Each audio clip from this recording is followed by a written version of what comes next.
குழந்தைங்க ஸ்கூல் விட்டு வந்ததுக்கு அப்புறமா டீ போடுற நேரத்துல சட்டுன்னு ஏதாவது ஸ்நாக்ஸ் செய்யணும்னா இட்லி மாவு இருந்தா இந்த மாதிரி இன்ஸ்டன்டான போண்டாவை ட்ரை பண்ணி பாருங்க. டேஸ்ட் சும்மா சூப்பரா இருக்கும். மிக்சிங் பவுல்ல 2 கப் அளவுக்கு இட்லி மாவு சேர்த்துக்கிறேன். புளிச்ச மாவா இருந்தாலும் புளிக்காத மாவா இருந்தாலும் எது வேணாலும் சேர்த்துக்கோங்க. இதோடவே 1/2 கப் அளவுக்கு மைதா மாவு சேர்த்துக்கிறேன். நீங்க தோசை மாவு சேர்க்கிற மாதிரி இருந்தா கன்சிஸ்டன்சிக்கு தகுந்த மாதிரி மைதா மாவு சேர்த்துக்கோங்க. 1/2 டீஸ்பூன் உப்பு சேர்த்து நல்லா கலந்து விட்டுட்டு இதோடவே ஒரு 3 பெரிய வெங்காயம், 1 டீஸ்பூன் அளவுக்கு ஜீரகம், பச்சை மிளகாய், கருவேப்பிலை, மல்லித்தலை சேர்த்து நல்லா கை வச்சு கலந்து விட்டுக்கோங்க.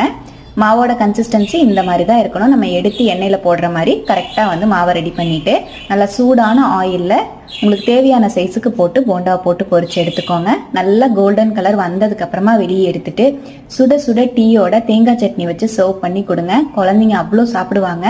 ரொம்பவே டேஸ்டா இருக்குங்க. கண்டிப்பா இந்த இன்ஸ்டன்ட் இட்லி போண்டாவை ட்ரை பண்ணி பாருங்க. ட்ரை பண்ணிட்டு எப்படி இருந்ததுன்னு கமெண்ட்ல மறக்காம ஷேர் பண்ணிட்டு போயிடுங்க. தேங்க்யூ.